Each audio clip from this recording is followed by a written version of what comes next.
My name's PX Floro. I'm from San Jose, California. I'm a comedian out from the Bay Area, and I support Keith Andrew Network. Be sure to support and subscribe him.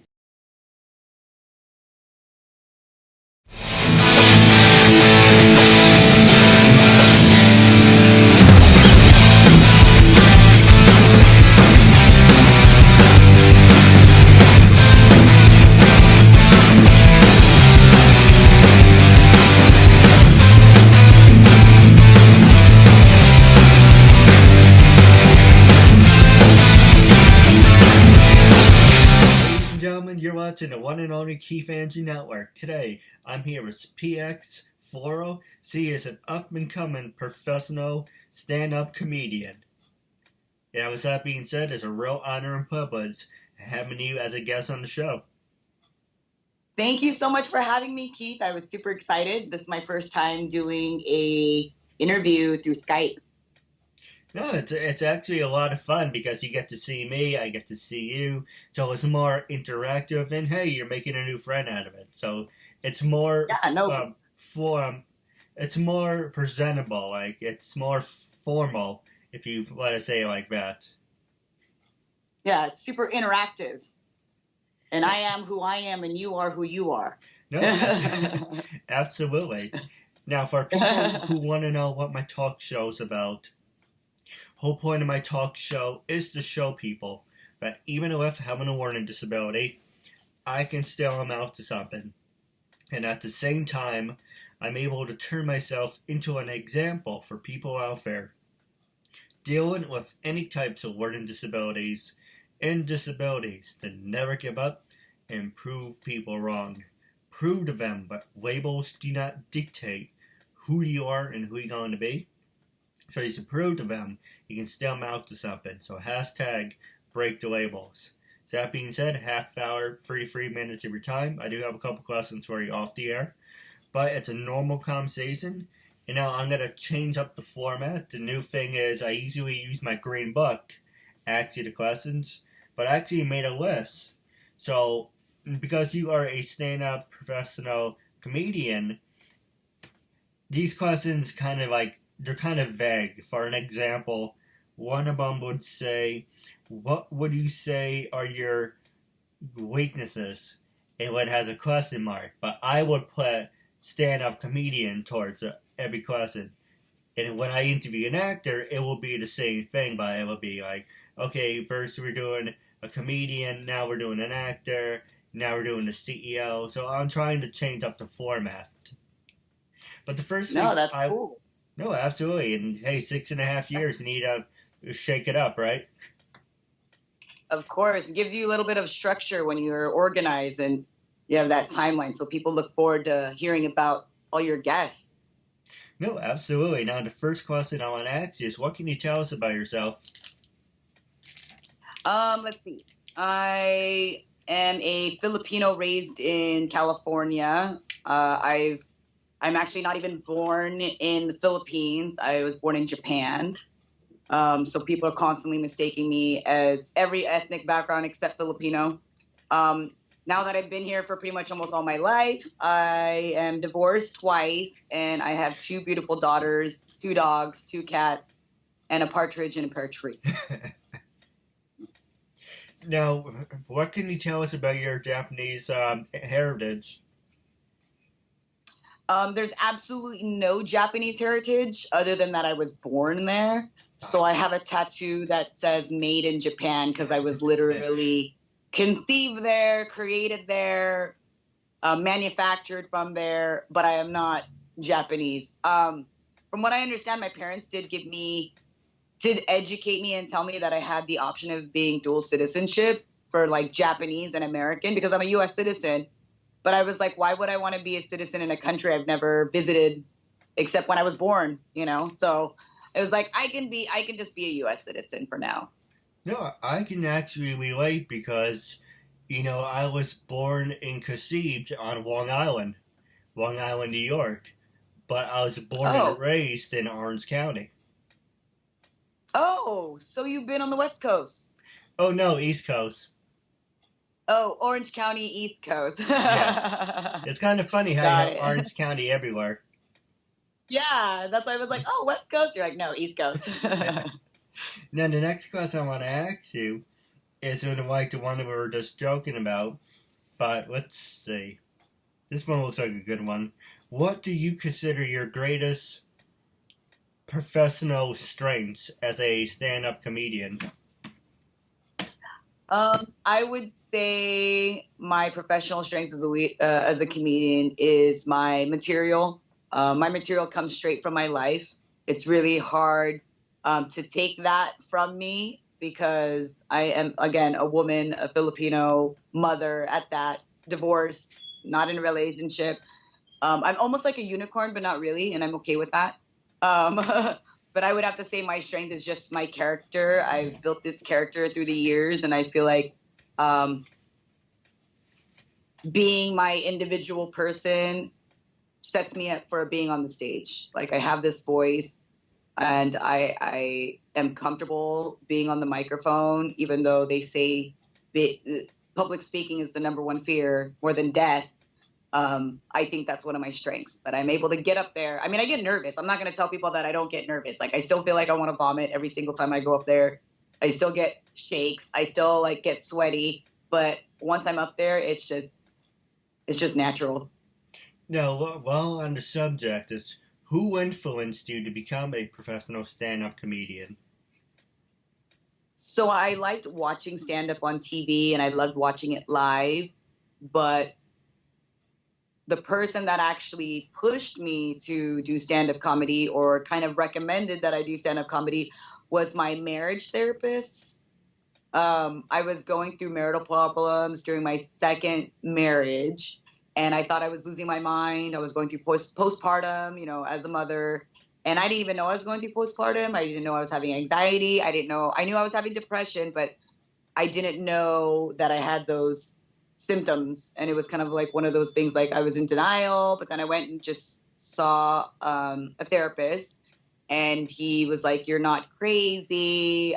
You just need an outage, because at the time I was just working and I was raising my kids and supporting my ex-husband at the time because he wasn't working. So he was a stay-at-home dad and I was the working mom, and I was trying to go to school. I ended up dropping out. So I'm a college dropout. And then when I finally saw my therapist, he's like, you need an outage. You're a single mom. I mean, you're mom, you're working, you're married. You don't have an outage. You need something to alleviate some of that stress that you're having with school, work, kids, family. And he said, what have you always wanted to do? It was just that simple question. And I said, I've always wanted to do stand up. And he's like, why don't you try it? And I was like, because I'm scared. And then he ended up recommending that I record myself on YouTube. And so I did that for a year. And then a year later, I came across this San Francisco Comedy College that was teaching classes in San Jose. And I went to it, and the rest is history. No, absolutely. And I wish you the very best in that. Thank you. Thank you so much. Now, the next question I was going to ask you is, how many years have you been a professional actor? Let me scratch that, force a habit. How many years have you been a professional stand-up comedian? And what comedians do you try to mirror yourself after? Till this day, honestly, I don't consider myself a professional comedian. I've been doing this for 8 years. And I feel like in order to call me professional comedian, I would have to be able to do it as a career. But this is just my opinion. There's other people who do it professionally. I feel like I would have to be able to quit my day job and be able to pursue that fully, because I do have a day job, unfortunately, because I do have 2 kids. The comedy out here in the Bay Area is completely different, I feel like, in other metropolitan areas. And I'm not saying it's bad. I'm just saying it's different, where here, being in Silicon Valley, I have to get a job. I have to have a job to be able to even do comedy. But for those out there that are professional comedians, I feel like they're doing it as a profession, and they're doing just that. And then I find out once I started doing comedy, because like I said, I was doing it for 8 years. In the beginning, I started meeting comedians who I believe were professional comedians.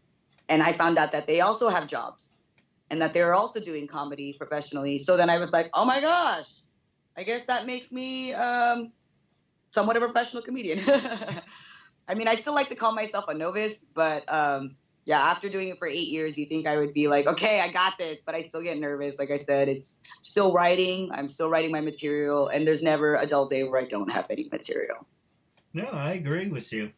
Now, the next question I want to ask you is, why do you want to do this job? Why I want to do this job, I feel like it's the only job I can't get fired from, at least right now. And also, I love making people laugh. Like, since I can remember, I love doing Forrest Gump impressions. I don't know why. That was like one of the particular movies that I loved, and I love doing impressions, and I love making people laugh. And as I grew up, I realized I love making people laugh. And once I got a taste of being on a microphone and making people laugh, like, it became almost like adrenaline. And so I love that feeling that I get knowing that someone's had a terrible day and I just made them laugh, and now they're like not even thinking about that terrible day that they had. Well, this one you would find kind of funny in a bizarre kind of way. Let's see. It's most of these questions are like, I looked up questions like 100 questions to ask during an interview. And unfortunately, it gave me a list of questions to what you would ask during a job interview. So I'm trying to turn that into how I'm going to use it.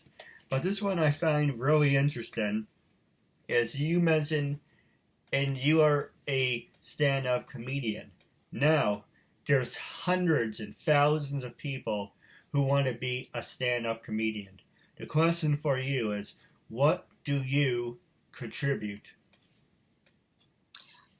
I feel like I contribute my own sense of style, and I also add to the network by reaching out to the community and producing shows. That way comedians can come to a place and be able to work on their material and be able to get booked and get paid for doing a showcase. I think it's important to have those types of things in a scene, especially if you're trying to build that comedy network scene. I think building a team helps. And I'm not talking about a team that bring people down. I'm talking about people that encourage people to, be funny, get up there and do it. There's a lot of comics out there that it says that their best advice to give other comedians is just don't do it. And it's an ongoing one I've heard. And I'm the complete opposite. I'm like, try it. Just try it. You don't have anything to lose. I mean, it doesn't cost anything for you to go up there and talk on the mic. I mean, unless you're at an open mic that actually costs money for you to go up there. They have you like buy in. But there's mics out there that doesn't cost any money. And I feel like if you have any bone in your body where you're like, I want to try that, I definitely recommend everyone trying it because it's such an amazing experience. Now, let's just speed it up below. I'm going to ask you 2 questions in one. The first one is, what makes you feel unique? And the second one is kind of similar to that, is what do you find motivating? So what finds you... Okay, let me rephrase that. What do you think I would be good at this? What do you find motivating about being a professional stand-up comedian? And what do you feel makes you unique? I think what motivates me as a professional comedian is my children. I know that sounds kind of weird, but as a parent, I feel like you always want more for your children. And I feel like if I'm able to pursue a career as my dream as a comedian, then I'm teaching my kids that anyone can do it no matter what it is. If you just do it, it'll happen. And that is what motivates me, like showing my girls, especially in this male-dominated world, showing my girls that no matter what you do it, you can stick to it. Now, okay, I didn't graduate from college, but I'm definitely encouraging them to continue going to college and then picking that path, because I wasn't raised that way.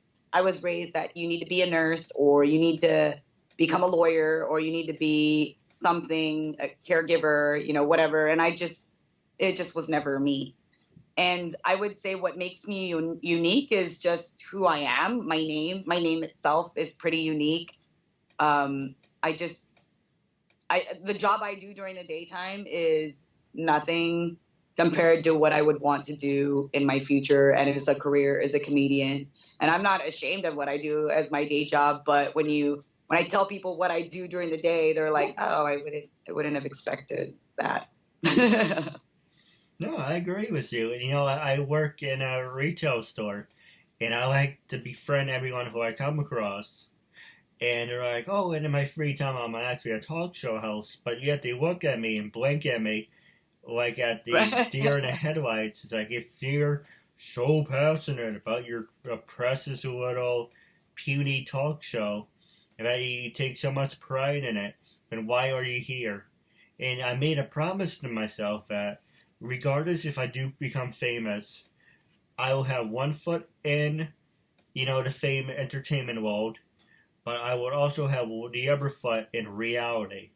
Because I will keep myself humbled, I will keep myself respectful, and I will never change who I am. And there's absolutely no reason to change. You look at Bill Maher, Bill O'Reilly, Will Smith, Justin Bieber, the kid from Home Alone, the guy Ryan, or whatever the hell he is.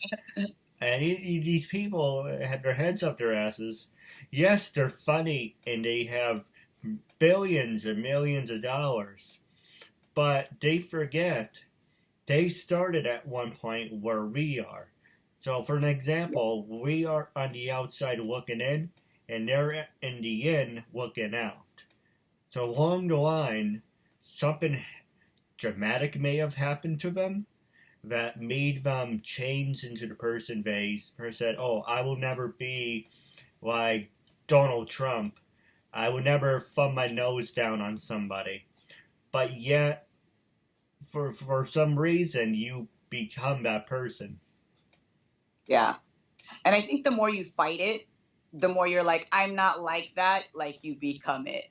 Unless you're like a humble, respectful type of person, which I admire you. And I'll be honest with you, Keith, I was completely like terrified because I don't know what's been going on Facebook, but I changed my relationship status, but I didn't make it public. And just the past like 2 or 3 days, I have been getting a ridiculous amount of friend requests, specifically from guys. So then when you added me and then you started messaging me, I'm like, here we go.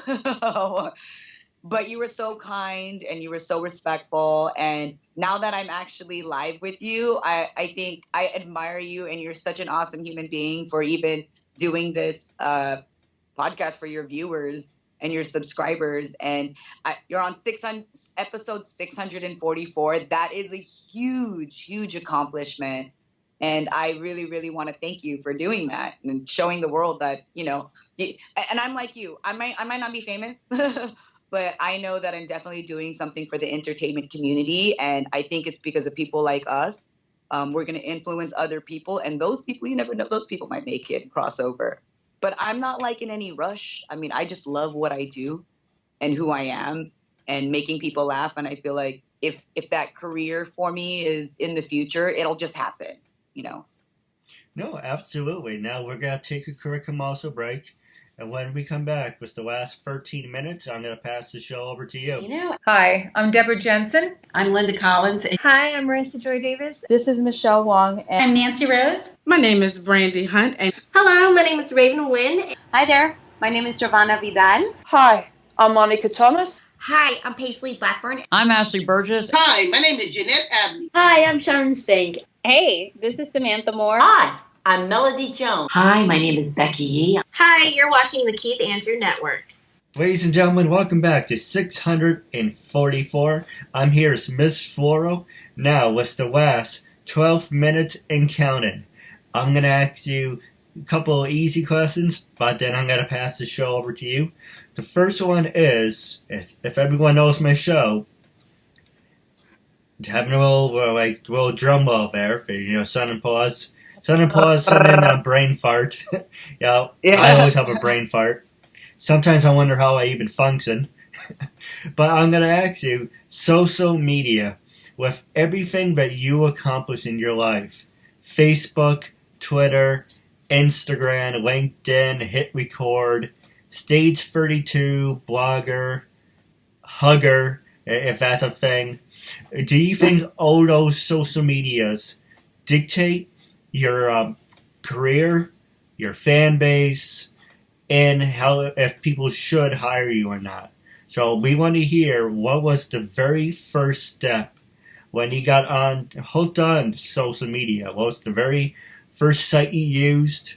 What put you out there? And what were some of your words of wisdom that you would actually say about it? I would say my first jump into social media was Facebook, but that was pre-stand-up comedy. Once I actually started doing stand-up comedy, or actually no, before I started doing stand-up comedy, I was doing YouTube and just getting comfortable watching myself, and I did like car videos. And then once I actually started doing stand-up comedy, that's when I went to Facebook and created a comedy page and see what my followers were liking.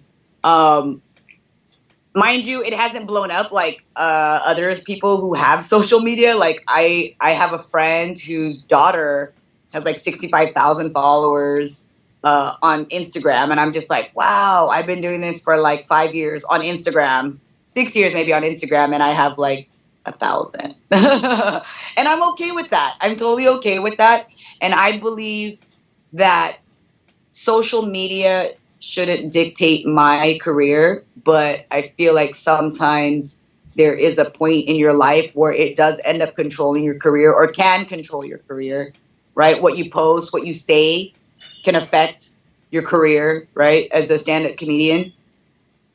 And I think as long as you are knowledgeable and careful about what you post, it won't dictate your career.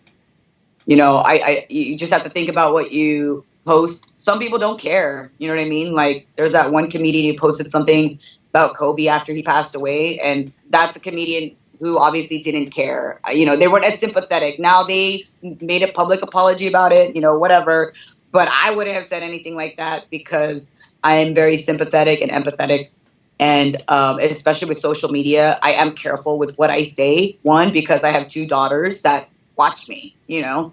So I feel like I'm a little bit more careful. But then again, I'm a pothead. So it's like how professional am I? Or how much do how far do I push things?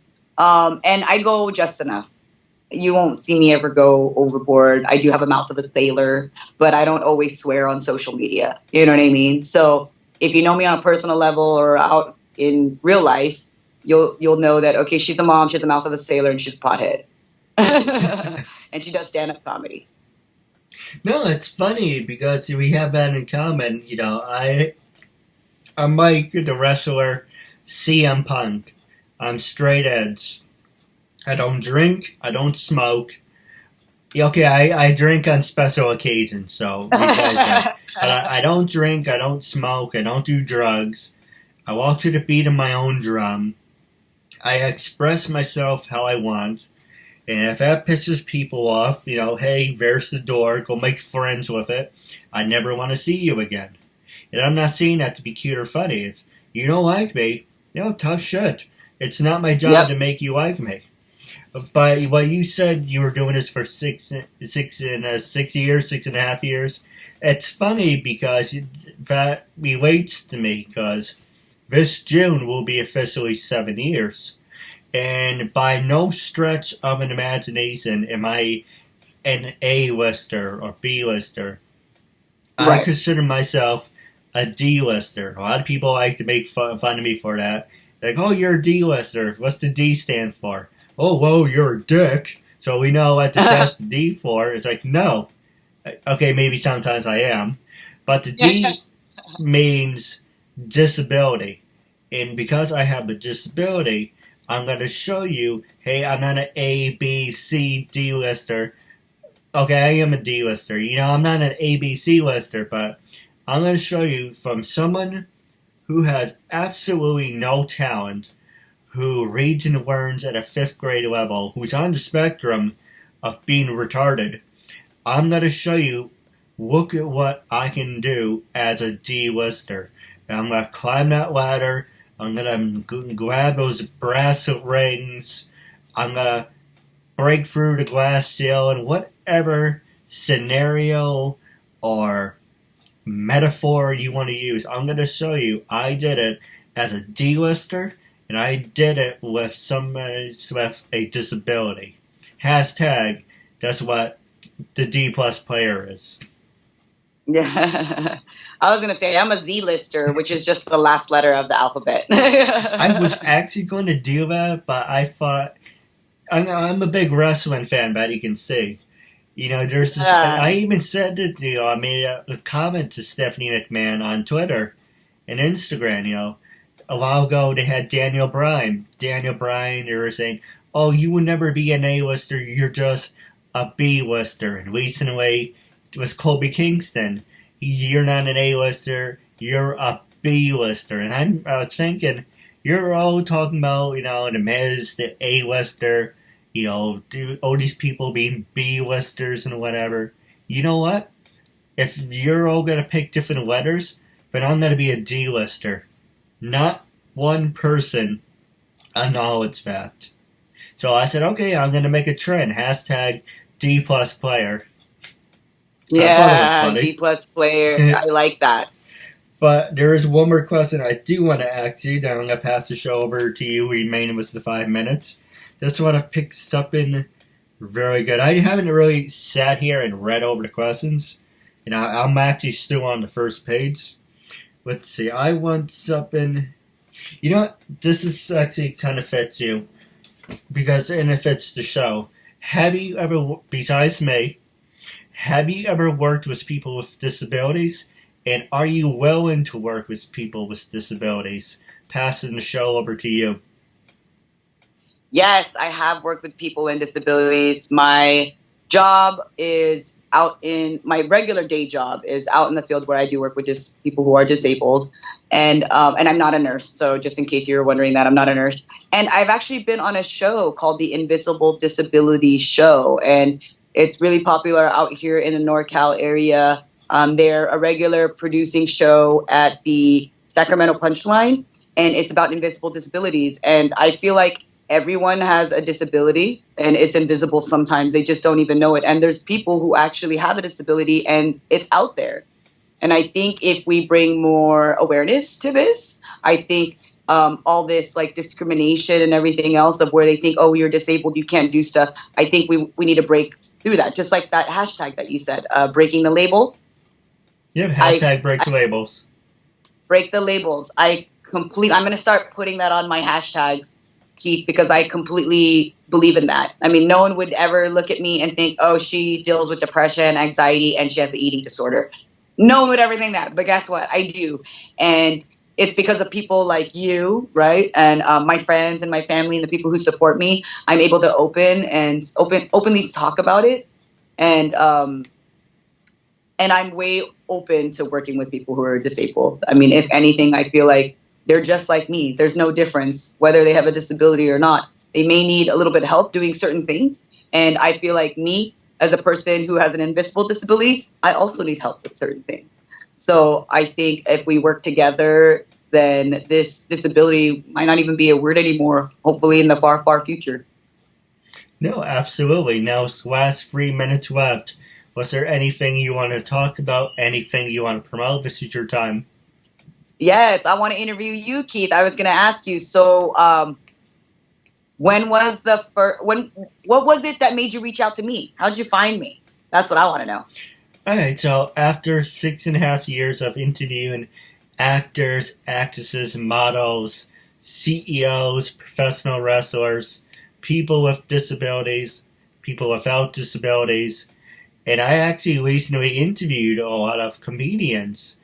And I'm trying to get to 700, so I'm like, all right, I need people to talk to. So I went down this whole big list.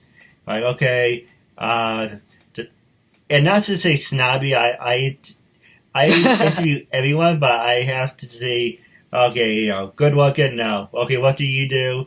So it's kind of a combination of looks and if I like what you're doing. So I'm like, all right, pass, okay, like, pass. Okay, we did something like this, pass. Because I wanted to show there's so many different things. Felt like a Tinder date for a second. I'm on, ding, we got to... Well, I am looking, but... But I like giving people opportunities. Not to sound snobby or anything. It's just I'm very picky and very selective. But at the same time, if I see something that I like, I want to give you a chance. Everyone who I interviewed for 644, I never met them in my entire life. Half of them, anyway. Never met half of them. But I said, you know what? I want to give you an opportunity. Because you want to be treated, you got to treat them how they want to be treated. Or you want to, it's just a stupid thing where I'm completely bustering it, where how you want to be treated is how you want someone to treat you. So it's pretty much, so I want someone to give me an opportunity. So when I reached out to you and all my other guests, I said, you know what, this is who I am. I extend my hand to you in friendship. I want to give you an opportunity. So yes, I'm very selective for who I talk to, but at the same time, it's not what I want. If you want something, you need to connect with every single person, because one of those people that you may connect with or may not connect with, you may miss out on an opportunity. And I'm at the point in my life where I don't want to miss out anymore. I'm really glad you did reach out to me, because I had such a good time doing this interview with you. And so I only have one more question for you. My last question is, have you ever done stand-up? Because I am a cashier, I do make jokes.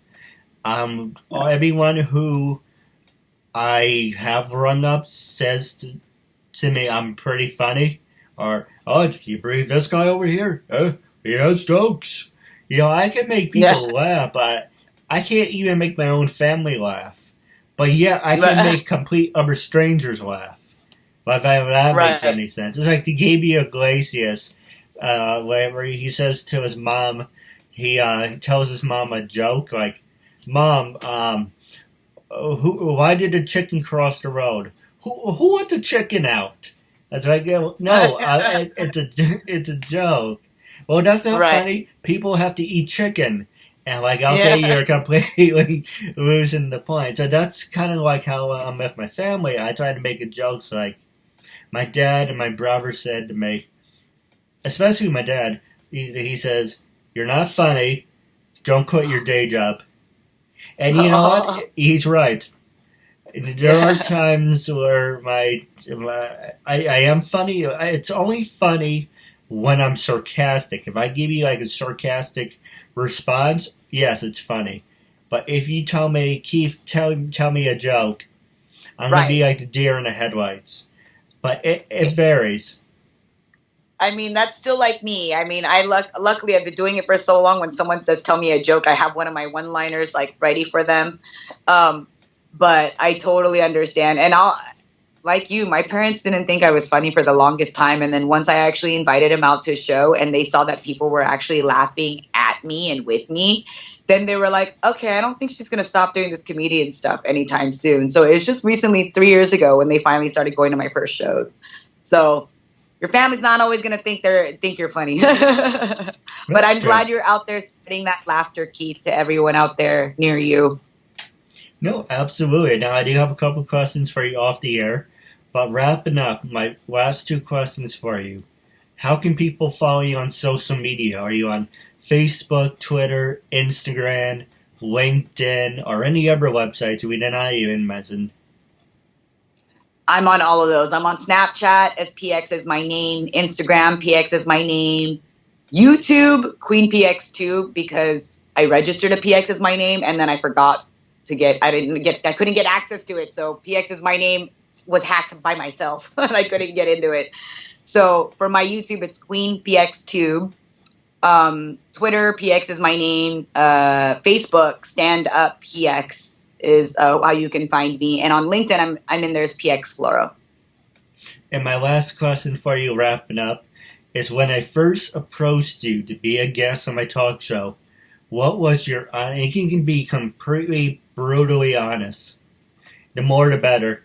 When I first approached you to be a guest on my talk show, what was your first reaction? What made you say yes? And after being a guest, how do you feel now, and what do you recommend it to other people? So when you first reached out to me, like I said earlier, I was getting this ridiculous amount of friend requests from guys. And like I said, I don't know what Facebook algorithm happened because all of a sudden I was getting all these requests. And you were in one of those requests, and I clicked on it, and I was like reading your profile, and I was like, okay, let's check this out. Now, you told me to add you on Instagram and Facebook and YouTube, and I did all of those. And of course, I stalked you on all of those social media platforms. I was like, okay, he's a real guy. He's a real person. And then you were just so polite, and you were so kind. So to me, I love working with people who are respectful and kind and humble and thoughtful about and respects other people's lives. Because you were like, hey, this is the time that I'm available. Let me know. And I appreciated that. And once we started doing the interview, and now that I've met you, we're definitely friends, Keith. We're friends for life now. I'm your homie. So if you ever come to California, I got your back. And please reach out to me if you are ever in the Bay Area. Would love to meet you in person. And I'm definitely going to recommend this to everybody. So if you have any more people that you want to interview, I will send them your way. And I would be happily to refer them to you. No, I appreciate that. Maybe we can work something out.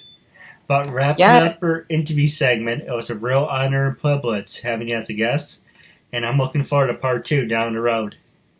Thank you. Pleasure's all mine. Looking forward to part 2 too.